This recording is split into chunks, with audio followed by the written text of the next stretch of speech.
Welcome to Kenton's videos. Enjoy the video. You begin by preparing the essentials: phone charged, permissions granted, and data or Wi-Fi available. Once done, open Tether and tap Create Hotspot. This starts the pairing handshake with nearby devices. You see a short QR code or PIN. Use it to link your laptop or tablet.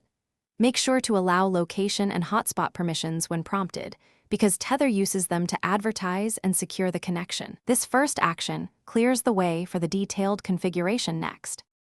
Once paired, you configure the connection for performance and security.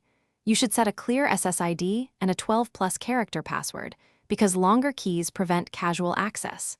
Next, choose WPA3 if the devices support it, otherwise select WPA2 to balance compatibility and safety. Then open settings to set data caps and priority for devices.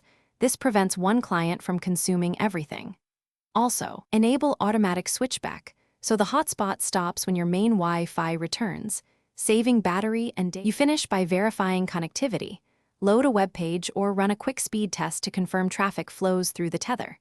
Once satisfied, enable auto disconnect after 10 minutes idle to conserve battery and data. If something goes wrong, try one key troubleshooting step. Restart both devices and rescan the QR code or re-enter the PIN. This clears temporary Bluetooth or Wi-Fi conflicts.